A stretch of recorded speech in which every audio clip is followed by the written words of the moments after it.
Good morning. The intense debate with the renowned physicist Empedocles remains one of the most vivid and challenging episodes of my career. This scientific contest centered around the nature of motion, one of the most enigmatic and fundamental phenomena in the study of natural philosophy. Empedocles, whose theories on the four classical elements of earth, water, air, and fire had garnered considerable acclaim, posed a formidable challenge to my own observations and theories on motion and change. The stage for this intellectual showdown was set in the bustling city of Athens, where scholars from across the Greek world had gathered. The atmosphere was electric with anticipation, as the debate promised to push the boundaries of our understanding of natural philosophy. I vividly recall the grand hall where the event took place, the room resonating with the murmurs of scholars and the clinking of goblets as we prepared for the confrontation. Empedocles, a figure of both charisma and rigor, presented his arguments with a compelling mix of theoretical elegance and empirical assertions. His primary claim was that all phenomena could be explained through the interaction of the four fundamental elements. He argued that changes in the physical world were merely transformations of these elements, rather than processes involving new principles of motion.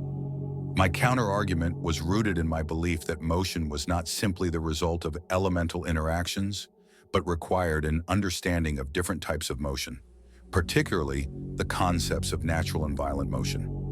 I maintain that motion is intrinsic to objects, whether they seek their natural state or are forced into movement by external influences.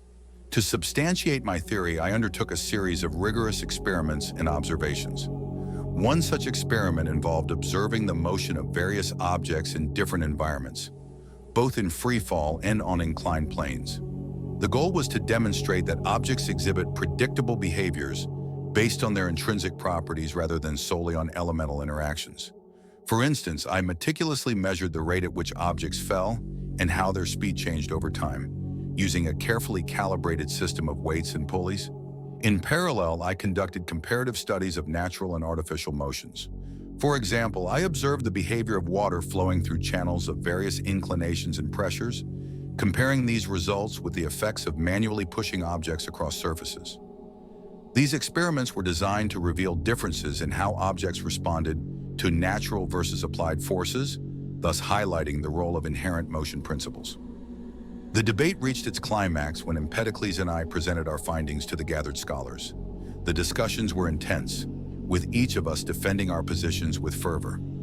Despite the challenge, I remained steadfast in my belief that motion could not be fully explained through elemental interactions alone. My empirical evidence showed that motion was governed by principles beyond the elemental theory, emphasizing the need for a broader understanding of forces and their effects. In the end, while Empedocles' theories were robust and well-supported, my work introduced new dimensions to the study of motion. The competition illuminated the strengths and limitations of both theories and underscored the importance of empirical investigation in refining and advancing our understanding of the natural world. Reflecting on this experience, the lesson is clear. Intellectual competition and critical examination are vital for scientific progress.